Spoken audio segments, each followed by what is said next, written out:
Dear friends who are listening to this message through the Atmadarshan TV channel, I welcome each of you to this Advent message. Today is the 6th day of Advent. During the Babylonian invasion in Israel, the armies completely crushed the Israelites. The Israelites were left helpless. And to make the matter still worse, the Babylonians carried the smartest and the healthiest Israelites to use them as their servants and slaves in their vast empire. 4 of these captives were named Daniel, Mishael, Ananias, and Azariah. When they arrived in Babylonia, they were given new names like Shadrach, Meshach, and Abednego.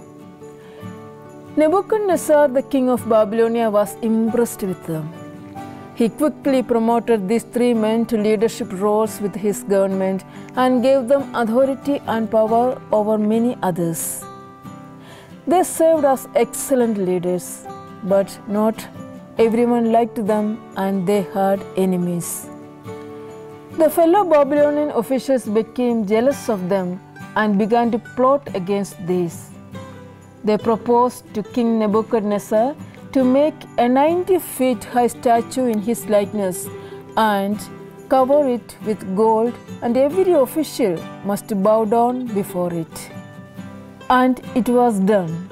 The king's commander then ordered, when the music begins, you are ordered to fall down and worship the image. If you won't, you will be thrown into a burning fiery furnace. The music began, and everyone fell down before the statue to worship except these 3. They stood tall above the bent down crowd. The king was furious. Those 3 men responded, "O king, even if you throw us into the fiery furnace, our God will protect us.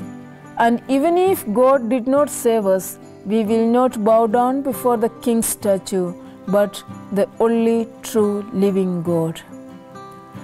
The king was furious and ordered them to be thrown into the furnace and turn up the furnace 7 times hotter than the normal.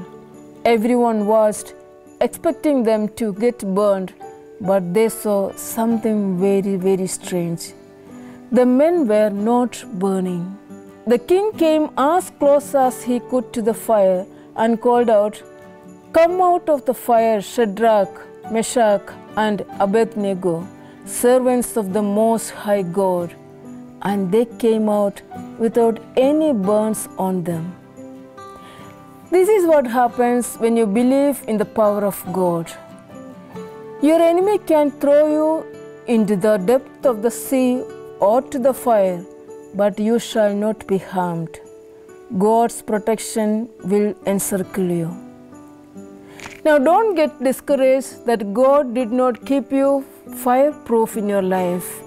Dear friends, instead of complaining about the fire, let us make God part of everyday life.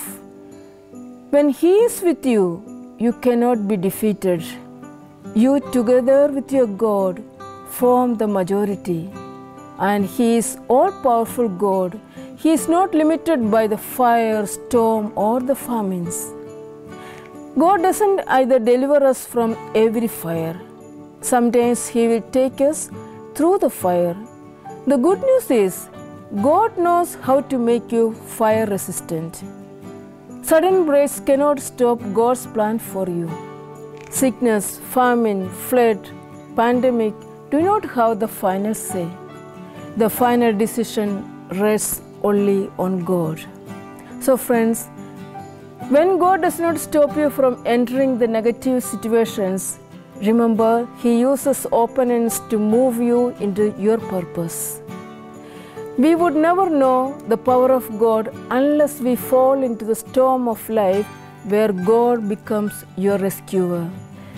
Your enemy may have turned up the fire 7 times hotter than the normal one for you, but they did not do that without God's approval. Worry not. God is in control not just of your life, He is in control of your opponent's life as well. God said in Isaiah chapter 43:2, when you go through the waters, I will be with you. When you go through the rivers, they will not overwhelm you. When you walk through the fire, you will not be burned. With this confidence, let us say, "Come, Lord Jesus. Come into this loss I am going through. Come into the penury of my life. Come, Lord, into the insecurities that I experience. Come into the misery of my life. Come and set a direction for me to proceed in life. Come and set me free from all types of addictions that enslave me. Come to give me the hope that you and I together can defeat every negative force in life." Amen.